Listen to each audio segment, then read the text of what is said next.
அந்தி மாலை பொழுது. வெளியே இதமாக வீசிய தென்றலும் சீதோஷ்ண நிலையும் வழக்கம் போல நடக்கும் எண்ணத்தை கொடுத்திருக்க எழுந்து வந்திருந்தாள்.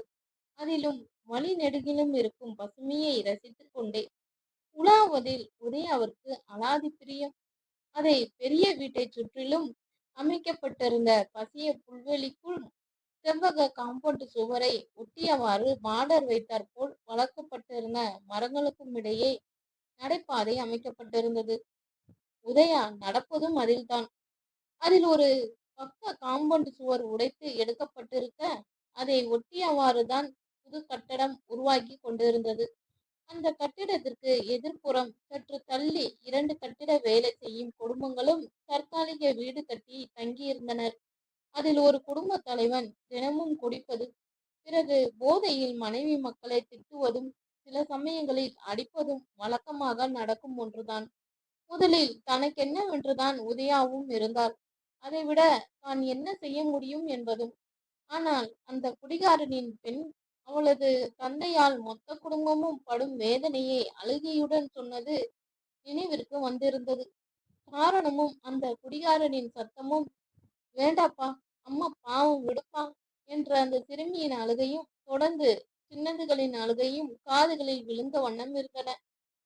குடித்துவிட்டு மனைவி மக்களிடம் வீரத்தை காட்டுபவன் எல்லாம் என்ன ஆண் பிள்ளை? இனிமேல் அப்படி செய்தால் போலீசிடம் புகார் கொடுத்து விடுவேன் என்றெல்லாம் ஏற்கனவே ஜாடைமாடியாக மிரட்டியிருந்தவர்களுக்கு அப்பொழுது நடந்தது மிகுந்த கோபத்தை வரவழைத்திருந்தது. போதையில் நிதானமிழந்து இரும்பு கம்பு ஒன்றை எடுத்து கொண்டு மனைவியை தாக்கப் போனவனிடமிருந்து அதை பிடுங்கி இருந்த உதயா, என்ன பண்ற என்று கேட்டிருந்தாள். திடீரென குறுக்கே வந்து நின்ற முதலாளி அம்மாவை பார்த்து திகைத்து போனவன், ஒண்ணுமில்லம்மா என்று வழிந்தான். எத்தனை தடவை சொன்னாலும் உனக்கு புரியாதா? அதெல்லாம் ஒண்ணுமில்லம்மா, நீங்க போங்க. தன்னை அனுப்பிவிட்டு மீண்டும் வீரத்தை காட்ட நினைப்பது புரிந்தது. ஏன், அதை அவனுடைய மனைவியின் பயம் கலந்த பார்வையே வெளிப்படுத்தி இருந்தது. தொடர்ந்து, இதுதான் கடைசி. இனிமே இப்படி நடந்துக்கிட்டேனா அப்புறம் மூட்டையை கட்டிக்க வேண்டியதுதான் என்று இருந்தாள். சும்மா மிரட்டாதீங்க. அதுதான் நீங்க கொடுக்குற காசுக்கு வேலை செஞ்சு கொடுத்துட்டுறோமே. இனியும் நாங்க என்னதான் பண்ண முடியும்? அத குடிச்சிட்டு பொண்டாட்டிக்கிட்ட வீரத்தை காட்டுற ஆம்பளை நீ தான் சொல்லணும். இது என் குடும்ப பிரச்சனை, யாரும் சொல்ல வேண்டிய தேவை இல்லை என்றவன் அவன் பாட்டுக்கு பேசத் தொடங்கி விட்டு இருக்க, நீங்க விடுங்கம்மா, அது ஒரு முசுடு. தண்ணி போட்டா சுயநினைவை இழந்துடும். யார்கிட்ட என்ன பேசணும்னு தெரியாது என்ற குடிகாரனின் மனைவியிடம், எல்லாம் உன்ன மாதிரி மூடி மூடி வைக்கிற பொம்பளைங்களால வர பிரச்சனை தான் என்று இருந்தாள். ஆமா, எதுக்கு உன்னை அடிக்க வந்தார்? அதை கேளுங்க. நேரத்துக்கு சமைக்கிறது இல்ல, கேட்டா வாய்க்கு வர்றது சமமா பேசுறா. கணவனின் குற்றச்சாட்டில், எப்படிங்கம்மா வேலை முடிஞ்சு வந்ததும் செய்ய முடியும்? குழந்தை குட்டிங்களை பார்த்து அதுங்களுக்கு ஏதாவது குடிக்க கொடுத்துட்டு அப்புறமா தானே சமைக்க போக முடியும் என்று இருந்தாள்.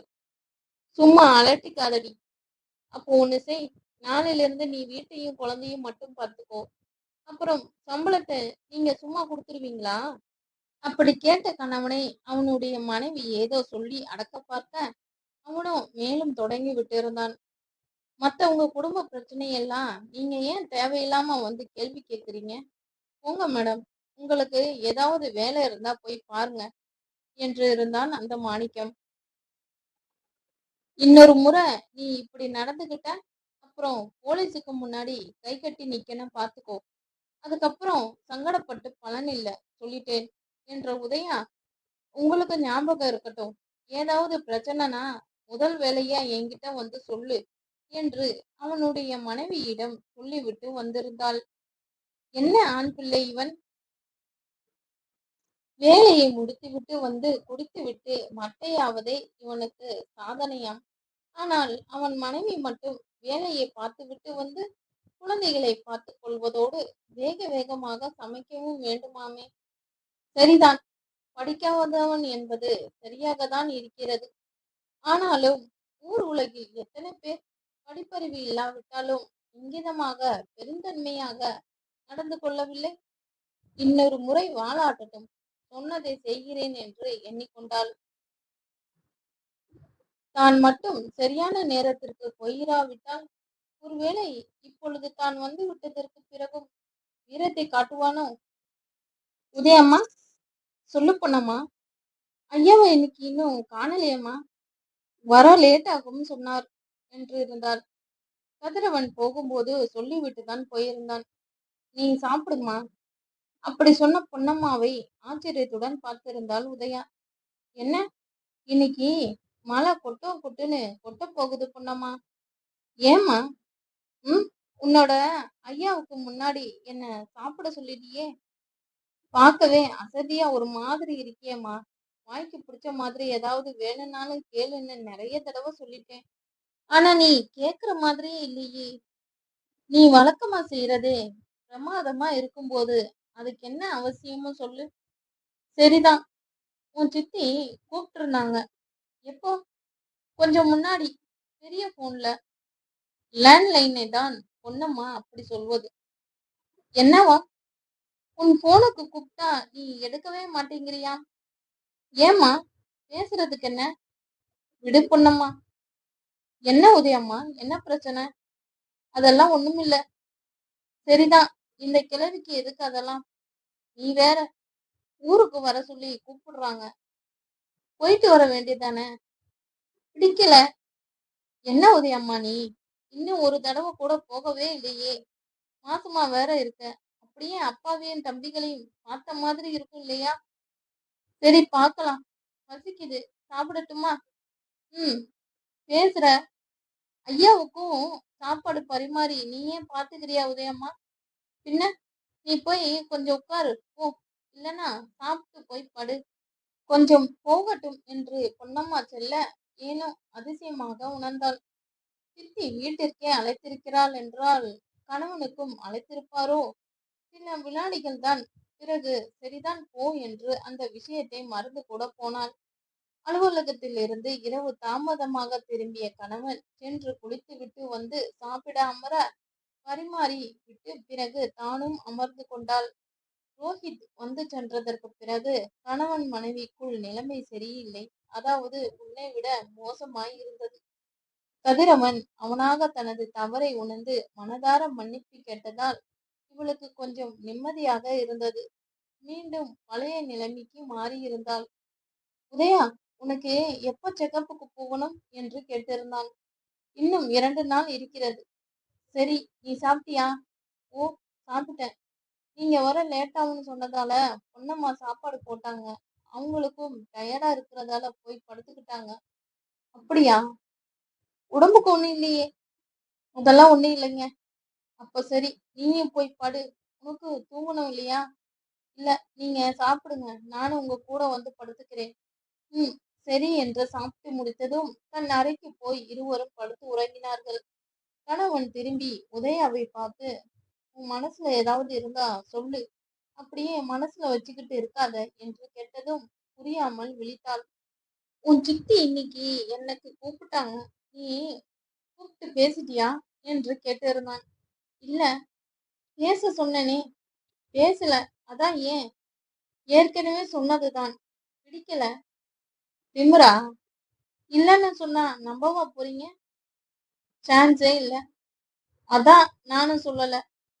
நாளைக்கு அவங்க கிட்ட பேசுற மாட்டேன். பேசணும். ம்ஹும். தயவு செஞ்சு கம்பல் பண்ணாதங்க. என்னோட சேர்த்து உங்களையும் இந்த விஷயத்துல கஷ்டப்படுத்திக்காதீங்க. ரொம்பதான் கவலைப்படாத. உனக்கு அவ்வளவு முக்கியத்துவம் இங்க யாரும் கொடுக்கல. என்ன ஒரு பொருட்டா கூட எடுத்துக்க மாட்டேங்கிறீங்கள? அப்படியாவது உன்னோட தகுதியே நீயே தெரிஞ்சுக்கிட்டா சரி. அப்படி நான் செஞ்ச தப்பு தான் என்ன? ஆரம்பத்துல நடந்ததை விட்டுடுங்க. ஏன்னா அதுக்கான தண்டனைய ஒவ்வொரு நாளும் அனுபவிச்சுட்டு தான் இருக்கேன். மத்தபடி 1 2 அதான் கேக்குறேனே. 1 சொல்லுங்க. அது சிரமம். ஏன்னா அப்படி ஒண்ணும் இல்லல்ல என்றவளை என்னை பேச வைக்காதே என்பதை போல பார்த்திருந்தான். என்ன, அப்படிதானா? நினப்புதான் பொழப்ப கெடுக்கும்னு சொல்லுவாங்க. உன் விஷயத்துல அது சரியாதான் இருக்கு. நான் சொல்ல வந்தது ஒண்ணே ஒண்ணா மட்டும் சொல்றதும் சிரமம்னு. சரி, அப்போ எல்லாத்தையும் சொல்லுங்க. திமிர், வீம்பு, கன்னிங் மைண்ட் இன்னும் நெறைய இருக்கு. விடு. கணவனின் வார்த்தைகளில் கண்களின் மடம் திறந்து கொள்ள இப்பொழுது அழாமல் சமாளிப்பது சிரமமாகி இருந்தது. மனசார சொல்றீங்களா கதிர்? அதெல்லாம் எனக்கு தெரியாது. ஆனா நான் சொல்றது உண்மை. எனக்கு உங்க கருத்துல உடன்பாடு இல்ல. சரியா சொல்லணும்னா, நான் மாடர்ன் பொண்ணா தான் வளர்ந்தேன். அநியாய குற்றச்சாட்டுகளை, ஏளனத்தையும் என்னால எப்பவுமே பொறுத்துக்க முடியாது. அதே சமயம் அதீத கற்பனைகளை வளர்த்துக்கிட்டு அதுக்குள்ள வாழ்றவளும் கிடையாது. என்னோட தன்மானத்தையும் தனித்தன்மையையும் தக்க வச்சுக்க நான் போராடுறது உங்களுக்கு அப்படி படுதுன்னா இனி எனக்கு என்ன சொல்றதுனே தெரியல. சரிதான், என் நியாயமான கேள்விக்கு பதில் சொல்ல முடியலன்னு சொல்லுங்க. கொஞ்சம் முன்னாடி சொன்ன பதில் தான். சமாளிக்காதீங்க. இவ்வளவு பேசுறியே, தலையில அடிபட்டதுக்குன்னு ஒரு வார்த்தை கேட்டியா? அது தனிமை தானே. நானும் இரு, முதல்ல நான் பேசிடுறேன். இந்த மாதிரி நேரத்துல உனக்கு அதிர்ச்சி வேணாம் தான் அப்படி சொல்லல. ஆனா உங்க அப்பா வந்து சொன்னதுக்கு அப்புறமும் நீ கேட்காமலே இருக்கியே, அதான் எனக்கு கஷ்டமா இருக்கு. அப்புறம் உன் சித்தி மோசமானவங்கன்னா அதுக்கு இணையா நடந்துக்கிற நீ மட்டும் நல்லவளா? வயசுக்கு மரியாதை வேண்டாம்? ஏன் பொன்னம்மா வரைக்கும் நீ யாரையுமே மதிக்கிறது இல்ல. இதுக்கு பேர் திமிர் இல்லாம வீம்பு இல்லாம வேற என்ன? நடு ரோட்ல நின்னுட்டு ஒரு ஆம்பளை கைய பிடிச்சேன்னா அவன் உன்னை தப்பாதான் புரிஞ்சுப்பான். ஏன் பொதுவாவே அப்படி நடந்துக்கிறவ இனி தனிமையில எப்படியெல்லாம் நடந்துக்க மாட்டான்னு தான் ஊர் நினைக்கும். நீங்க நினைக்கிறீங்கன்னா சொல்லுங்க. நான் அப்படி நினைச்சிருந்தா உன் கூட பேசியே இருக்க மாட்டேன். நான் அப்படி நினைக்கல. நான் பார்த்தத ஊர் உலகமும் பார்த்துக்கிட்டு இருந்தது. அதை வைத்து தான் சொல்றேன். உன் மேல எந்த தப்பும் இல்லை என்று எனக்கு தெரியும். நம்ம பழகுனதுல இருந்து நான் சொல்றேன். தன்னுடைய கதிரா நம்ப மாட்டாமல் திகைத்து நின்றாள் உதயா. என்ன பதில் சொல்ல முடியல இல்ல? ஏன் அதையே நானும் கேட்கலாம். உங்களுக்கு அடிபட்டத நீங்க எனக்கு சொல்லியிருக்கலாமே. சொல்லக்கூடாதுன்னு நான் நினைக்கவே இல்ல. காரணத்தையும் நான் சொல்லிட்டேன். நீ மாசமா இருக்கிறதால அதோட கோபத்துல வீம்பா கிளம்பி போனவளும் நீதான். ஏன் நான் யாருக்குமே சொல்லல. அதுக்கு மேல நீ அவங்க வீட்ல இருக்கும்போது சொல்ல வேண்டான்னு விட்டுட்டேன். ஏன் விஷயம் தெரிஞ்சு மட்டும் உடனே கிளம்பி வந்துட்டியாக்கும். அதுதான் தெரியாதுன்னு சொல்றேனே. வேண்டாம், பொய் வேற சொல்லி உன்னை தாழ்த்திக்காத. ப்ராமிஸ். நம்ப முடியல. இதுக்கு மேல நான் எப்படி புரிய வைக்கிறது? அதான் சொன்னனே, எப்படியும் உன் மேல இருக்கிற என் கருத்து மாறப் போறதில்ல. சிரமப்படாத. அததான் நானும் சொல்றேன். ஏற்கனவே ஒரு முடிவுக்கு வந்துட்டு பேசுனீங்கன்னா தீர்வு கிடைக்காது கதிர். மாமாவையும் சேர்த்து நீ பொய்யனாக்குற. புரியல. அவர் உன்கிட்ட பேசுறேன்னு சொன்னார். சொல்லியிருப்பார். ஏன் அதுக்கு மேல எனக்கு கூப்பிடவும் செஞ்சிருக்கார். ஆனா என் போன் தொலைஞ்சிருச்சு. அதனால டாடி என்கிட்ட பேசல. 2வது நான் அப்போ உங்க கூட இல்ல. உங்க சித்தி வீட்ல இருக்கிறேங்கிறது அவருக்கு சரிதான். அதுவும் உன் திறமை. நீ இப்படி கூட சமாளிக்கலன்னா நல்லாவா இருக்கும்? ஆனா பாரு, அதையெல்லாம் நம்பதான் இங்க யாரு? அப்போ நான் சொல்றது எதையும் நீங்க நம்பல. அப்படி முரண்பாடா நடந்துக்கிறதே நீதான். நானா? பின்ன தெரியாததுனால கிளம்பி வரல. விசாரிக்கலன்னு சொல்ற. சரி, அதை விடு. ஆனா அதுக்கப்புறமும் தெரியாதுன்னு சாதிக்கிறியே. இல்லையே. இங்க வந்ததுக்கு அப்புறம் மறுநாள் டாடி உங்களை பார்க்க வந்த அன்னைக்கு சொன்னார். ஆனா எனக்கு தான் ரொம்ப ஆதங்கமாயிருச்சு. தாங்கிக்க முடியல. எனர்ஜிய வேஸ்ட் பண்ணாத. நம்புற மாதிரி இல்ல. ப்ராமிஸ். இவ்ளோ பெரிய விஷயம் நடந்திருக்கு. அது மத்தவங்க சொல்லிதான் தெரியணுங்கிற ஆதங்கம். இதுவே நான் இப்படி நடந்துகிட்டு இருந்தா உங்களுக்கு எப்படி இருந்திருக்கும்? இப்ப மட்டும் வேண்டாம் கதிர். இப்பெல்லாம் நீங்க நிறைய வார்த்தைகளை விடுறீங்க.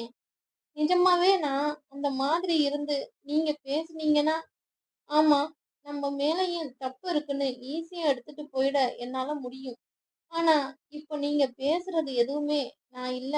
எது எப்படியானாலும் நீங்க அநியாயமா பேச மாட்டேங்கிறத இத்தனை நாளும் நம்பிக்கிட்டு இருந்தவ தான் இப்பவும் சரிதான். என்ன வேணாலும் சொல்லுங்க. ஆனா என் பக்கத்துல சொல்ல வேண்டிய என் கடமை. அத கேள்விப்பட்டப்பவே நிஜமாவே துடிச்சு போயிட்டேன். பயப்பட ஒண்ணுமில்லங்கிறத தெரிஞ்சதுக்கு அப்புறம் தான் கொஞ்சம் பரவாயில்லாம இருந்தது. உங்ககிட்ட கேட்கல தான். அதுக்கு காரணம் அத பத்தி பேச்செடுத்தா எனக்குங்கிற ஆதங்கத்துல அது எப்படி வேணும்னாலும் திசை மாறலாம். ஓரளவுக்காவது நமக்குள்ள சுமூக நிலை வரட்டும்னு கேட்கலாம்னு தான். அப்போ நான் வந்து உன்கிட்ட பேசி மன்னிப்பு கேட்டேனே. ஏன் இவ்வளவு பேசுறவர் நான் இங்க வந்ததுக்கு அப்புறம் சொல்லியிருக்கலாமே. தோணல. அதோட திரும்பிட்டு போனவளும் நீதான். ஓ! அப்ப நீங்க என்ன பேசினாலும், எப்படி நடந்துக்கிட்டாலும், உங்க ஒரு பார்வையிலே அத எல்லாத்தையும் மறந்துட்டு வரணும்ல? அதையும் செய்ய நான் முயற்சி பண்ணலன்னு நீங்க நினைக்கிறீங்களா? அப்படி செஞ்சதுனால தான், நீங்க வருத்தம் தெரிஞ்சப்போ, நான் ஏத்துக்கிட்டதோட, என்ன நான் கட்டுப்படுத்திக்கவும் செஞ்சேன். உன்ன பார்த்தா அப்படி தெரியலையே! நான் வந்து பேசினப்போ கூட என்ன உதாசீனப்படுத்திட்டு, எனக்கு தூக்கம் வருதுன்னு சொல்லிட்டு போன. அப்போ எத நான் என்னவென்று யோசிக்கிறது? நான் ஏதாவது பேசினா, நீலி கண்ணீர் வேற வடிச்சுக்கிற. நீ பண்றத சொன்னா கூட அது எனக்கு தப்பா போய் முடியுது. நான் என்ன பண்றது? கணவனின் ஏளனத்தையும், பரிகாசத்தையும் தாங்கிக் கொள்ள முடியாது போயிருக்க, வீட்டின் வெளிக்கதவை திறந்து கொண்டு வெளியே வந்திருந்தவள், தோட்டத்து கல்பெஞ்சில் வந்து அமர்ந்திருந்தாள். இருட்டும் பூச்சிகளில் வெவ்வேறு ஒலிகளும் பயத்தை கொடுத்திருந்தன. எங்கோ நாய் ஊளையிடும் ஓசை கர்ண கொடூரமாக கேட்டது. தொடர்ந்து நாய் குரைப்பதும். பின்னே அங்கே அழுதால்தான் நீலி கண்ணீர் என்கிறானே. கூடவே முகத்தில் விழிக்காமல் போ என்றால் என்னதான் செய்வது? தங்களுடைய அறைக்குச் சென்று படுத்துக்கொள்ள துடித்த மனதை முயன்று கட்டுப்படுத்திக் கொண்டாள். குளிர்ந்த வாடைக்காற்றும் பயமும் நிமிடத்துக்கு நிமிடம் அதிகரித்துக் கொண்டே செல்வதை செய்வதறியாது உணர்ந்தாள். முழங்கால்களை மடித்து அதில் முகத்தை புதைத்து கதறி விட்டிருந்தாள். ஆதங்கம் குறையும் மட்டும் அழுதவள் பிறகு அந்த கல்பெஞ்சின் மீதே உருக்களித்து குறுகி படுத்து விட்டிருந்ததோடு அப்படியே உறங்கியும் போனாள். மனைவியிடம் பேசிவிட்டு படுத்திருந்த கதிரவனுக்கு ஒரு தூக்கம் தூங்கி எழுந்து திரும்பி படுத்தபோது அவள் அருகில் இல்லாததை கண்டான். உடனே தூக்கம் கலைந்து எழுந்து அமர்ந்தவனுக்கு என்னவோ போல ஆகிவிட்டிருந்தது. கடிகாரத்தில் நேரம் நடுநீசி 1 என காட்ட, அடுத்த வினாடி படுக்கையை விட்டு இறங்கி மனைவியை தேடிக்கொண்டு வந்திருந்தான். வீடு முழுக்க தேடியிருந்தவன் அதற்கு பிறகுதான் வெளிக்கதவு பூட்டாமல் சும்மா மூடியிருப்பதைக் கண்டான். நெஞ்சு கூட்டிற்குள் குளிர் பரவி கை கால்கள் களைத்து விட்டு போவதைப் போல உணர்ந்தவன் வேகமாக வெளியே வந்திருந்தான். அங்கங்கே எரிந்து கொண்டிருந்த 1, 2 மின் விளக்குகளை தவிர எங்கும் இருட்டு மிரட்டியது. ஃப்ரெண்ட்ஸ் மறக்காம லைக் பண்ணிட்டு பாருங்க. தூரத்தில் செக்யூரிட்டி அமர்ந்திருப்பது தெரிய அவனை நோக்கி நடந்தான். ஓடினான் என்று கூட சொல்லலாம். அப்பொழுதுதான் அந்த எண்ணம் வந்திருந்தது. மனைவியை தேடிக்கொண்டு வீட்டின் பின்பக்கம் இருந்த தோட்டத்திற்கு வந்திருந்தான். இருட்டும் ஏதேதோ ஒலிகளும் கை கால்களை சில்லிட செய்திருந்தன. இந்த இருட்டில் இங்கே வந்திருப்பாளா என்ற பயமே அதற்கு காரணம். ஆனால் அந்த பயத்திற்கு அவசியம் இருக்கவில்லை. கல்பெஞ்சில் குறுகி படுத்திருந்தவளை கண்டவுடனும் போன உயிர் திரும்பி வந்திருந்தது. ஆனாலும் சில வினாடிகள் தான். மீண்டும் என்னென்னவோ பயங்கள் தொற்றிவிட்டு இருக்க மனைவியை பிடித்து உலுக்கியிருந்தான். நன்றாக உறங்கி விட்டிருந்த உதயா திடீரென துள்ளி விழுந்து எழுந்து அமர கோபத்தில் உறுத்து விழுந்தான் கதிரவன். இங்க என்ன பண்ற?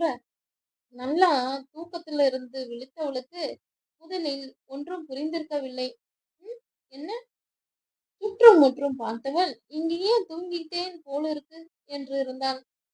சாரி என்று ஏதோ சொல்ல வந்தவளின் கன்னம் பழுத்திருந்தது. அந்த வினாடியில் முழுமையாக நடப்பிற்கு வந்திருந்த உதயா கன்னத்தை பிடித்துக்கொண்டு பயத்துடன் பார்த்தாள்.